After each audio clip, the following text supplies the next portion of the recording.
Hey guys, so in this video we're going to create this stylized pixelated 3D screen effect. This tutorial is inspired by Video Copilot's 3D pixel screen video.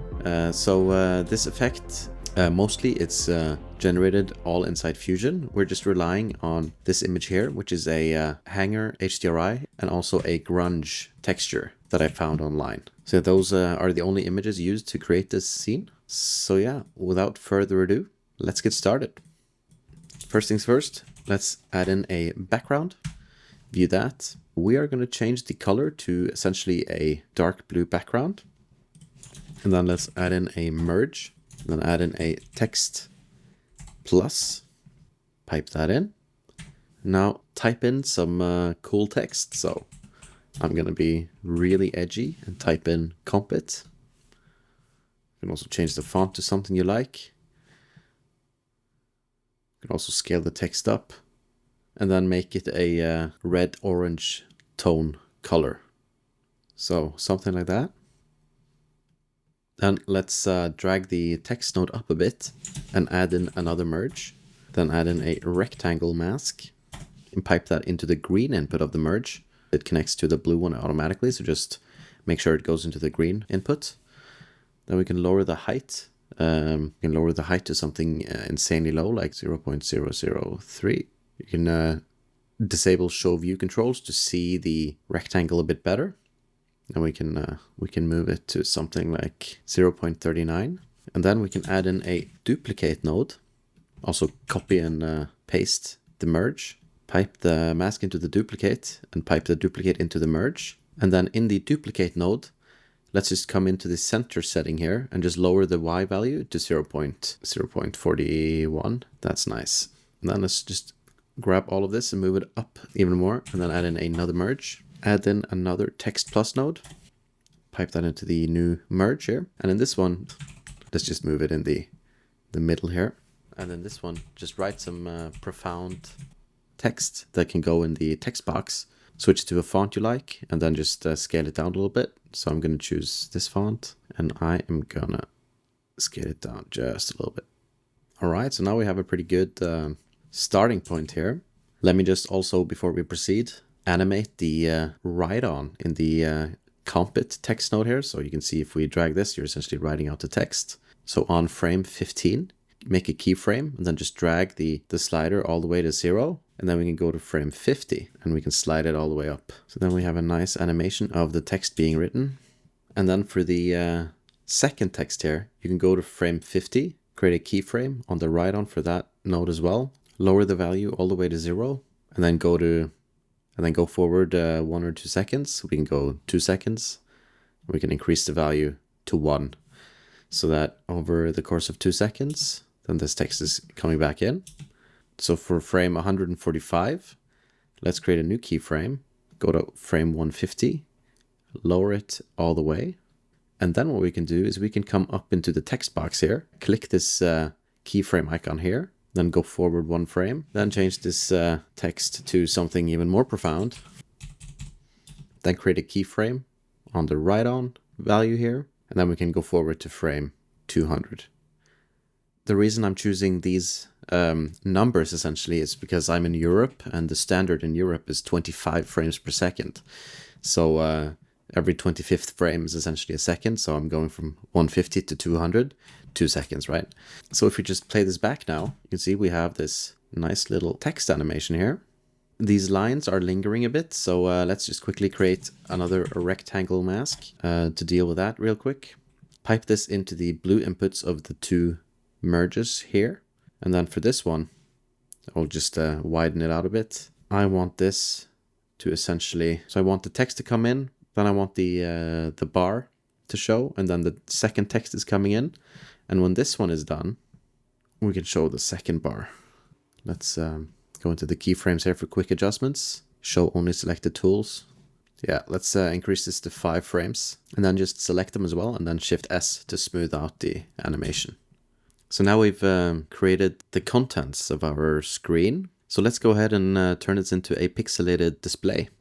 So let's create a pImageEmitter, pipe the merge into the emitter, and then also add a pRender. So now if we view this, So now you can see we have our image here. Let's go ahead and right click on the Y density and choose expression, and then just drag that onto the X density and then type in 0.25. And you see we have a grid here of points. This is essentially the pixels. So let's go ahead into the style. Let's select an n-gon and then change it to a circle. And then we can also lower the size quite a bit. Something like you can see here 0.00185 essentially. So it's like really tiny. If we play this back, you can see we have the letters pixelated like so. In the pImageEmitter, in the controls, change the lifespan to fill the entire scene, so that would be 250. Then the particles are staying alive throughout the entire shot. Let's go ahead and create a merge 3D, and let's create a camera 3D as well. Let's pull the camera back a bit, and then also in the transform, enable use target. Pipe that camera into the merge, and create a render 3D. Now if we view that render, you can see we have the beginnings of an effect here. Change the renderer type from software to hardware, and then change the transparency to quicksort maybe. So I just dragged in the grunge texture here and the hanger texture. We're going to use these to essentially create the display and the reflections of the display.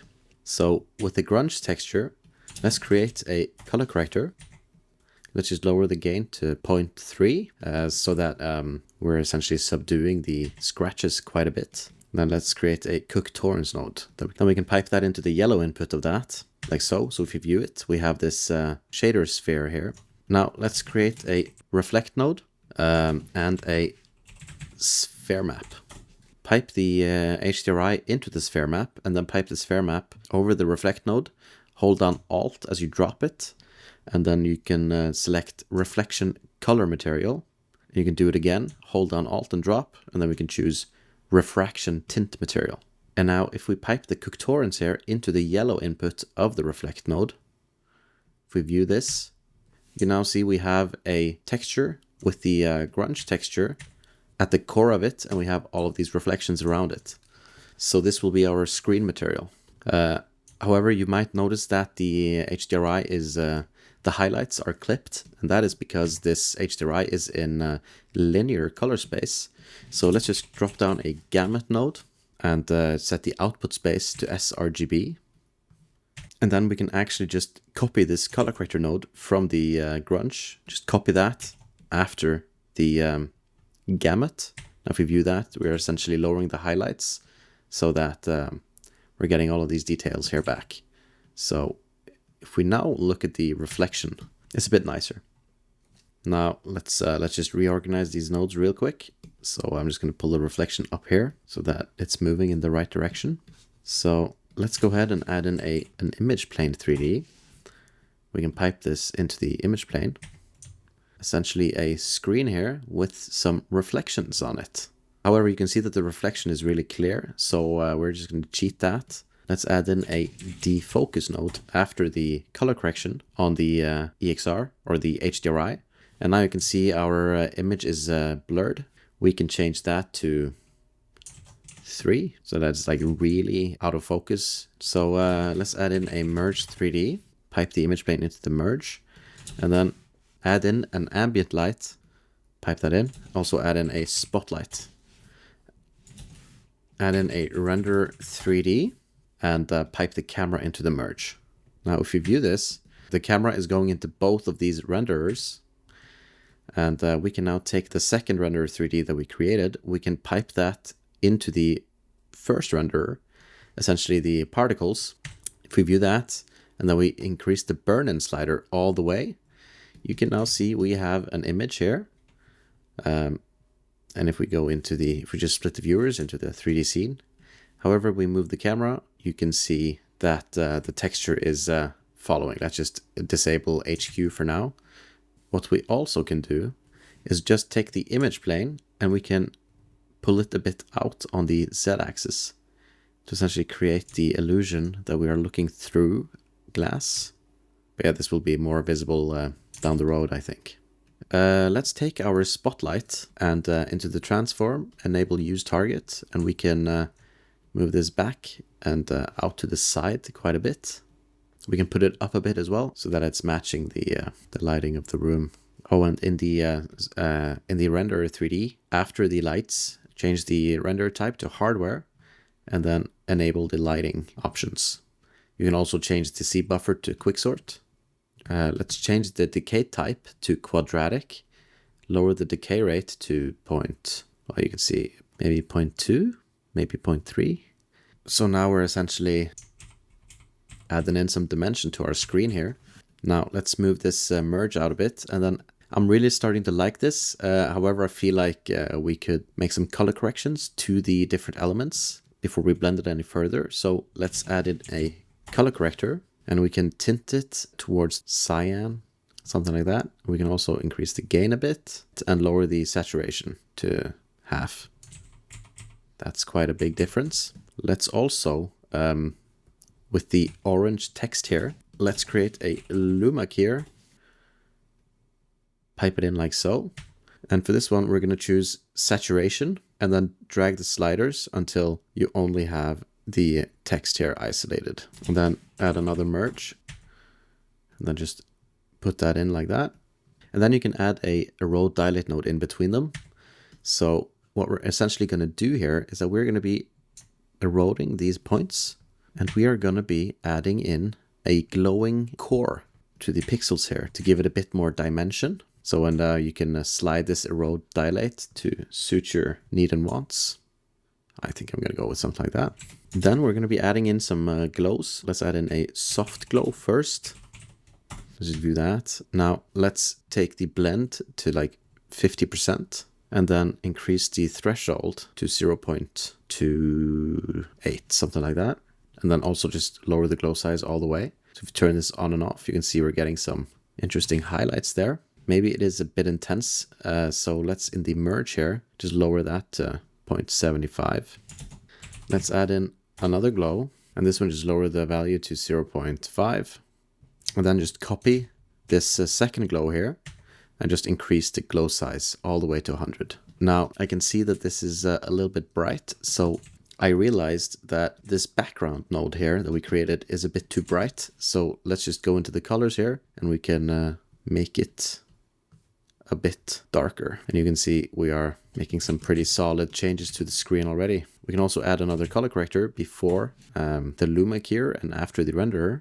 You can view that. Now if we lower the lift to something like 0.05, we can also roll with our saturation a little bit. Actually, this blue background here has become a bit too strong. So let's lower the gain a little bit. And let's make it a bit more teal. Actually, you know what? We can have it. Yeah, 1 point. We can leave it as it was with the gain. So yeah, that is a bit more teal. Yeah, that's nice. Oh, and also let's take this text here. We can go into the color. And let's make it even more red than it was. So maybe like 16. All right, and then let's add a final color corrector before we get to some fun stuff. So lower the saturation a bit, 0.8, and then we can increase the contrast. Not a big difference, just minor tweaks here and there. Now let's add in the reactor plugin, DepthDefocus, which is really fantastic. Just pipe the last node into it, and then we need to go back to the render 3D here, output channels, and enable the C depth. Then add in a CopyAux node.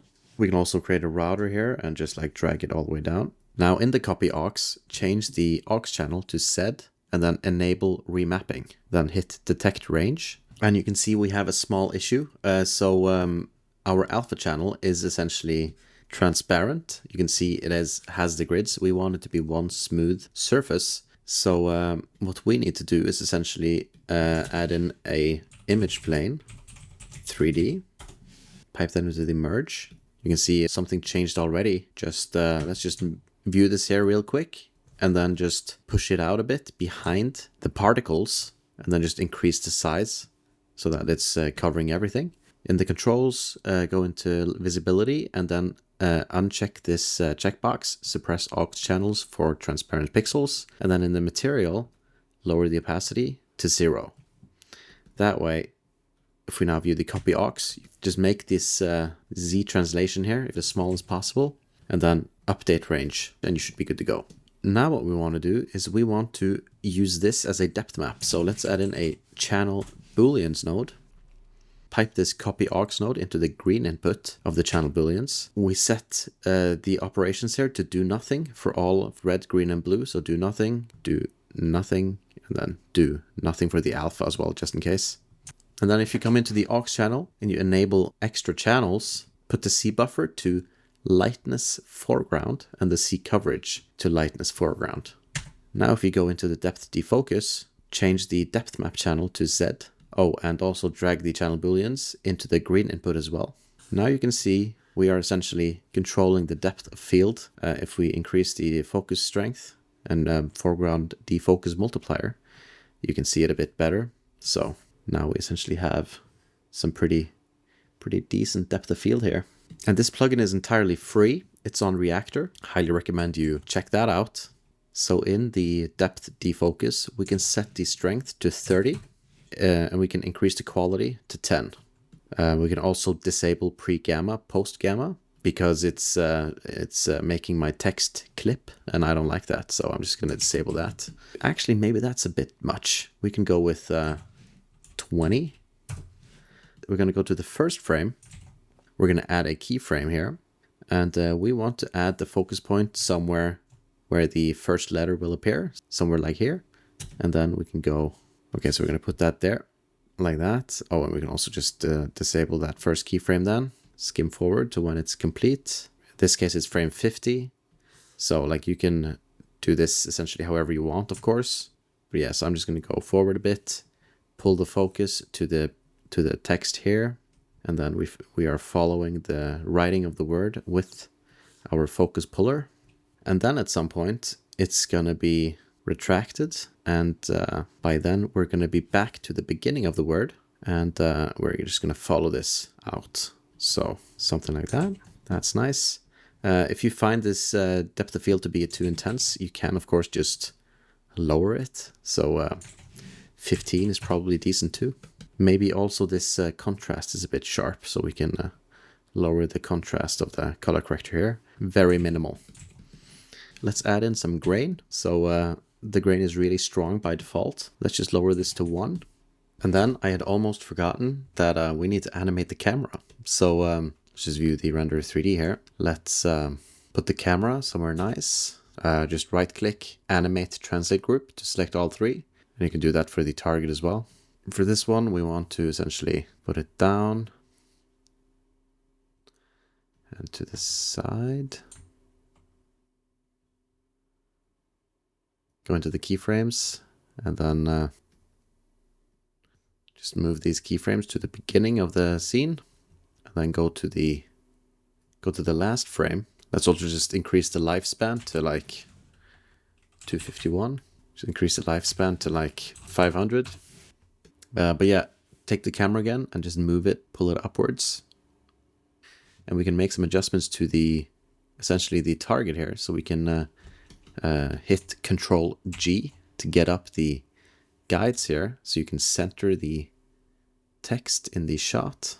You can see we are getting the edge here a little bit. And that's because of the background and the scaling of the sphere. So if you want, you could just, if you make the height 1920 as well. Let's not make changes to the width. You can see we are essentially extending the top and the bottom here. And you could do that with the image plane as well.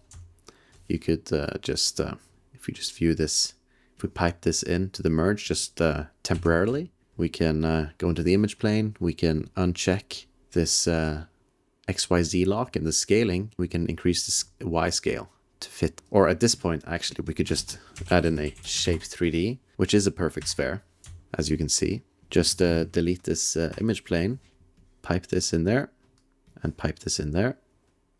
And then you can see they are essentially the same size. So we can just remove that connection again. So if we go to the last node now, you'll see we don't get the clipping at the bottom, which means that you can actually pull the camera even further up if you want. Like we did in the last video, we can also just right-click the rotation values here, modify with shake on all 3 axes, if you go into the modifiers here, you can essentially modify each value. So if you want super sharp rotation on one axis, you can change the smoothness, you can increase the maximum number of degrees, essentially. So like you can make some pretty, let me just proxy this so you can see what is happening. Like you can make some pretty intense shakes here on the thing, but we're just gonna go with the default. So increase the smoothness too. So our movement is looking like yeah, so some nice subtle camera movement. All right, let's just disable proxy again. Let's also just go to the middle of the scene here, adjust the target again, just so that it's in the middle. Another thing we can do, just quickly add some motion blur to it all. So go into the render 3D, add the vector pass in the output channels, and then just add in a vector motion blur node, then pipe the render 3D into the green input of the vector motion blur. One final adjustment, I think I'm just gonna rotate this sphere a little bit so that we get a bit more reflections. Let's just preview the render 3D here to see what we're getting. So yeah, if we go into the reflect shader here to just make some adjustments, we can increase the glancing strength to 1, and we can lower the fall off to 1.1. So that way we should see a bit more of the reflection in the image there. So that's that should be a nice little addition. With that done, let's render it out. All right, so this is the end result. I think it looks pretty decent, in my humble opinion. And there's some seriously profound text going on here. This like should be your mantra. I hope you learned something. I hope you found it useful, maybe even entertaining. Who am I to say? Okay, thanks for watching. See you in the next one.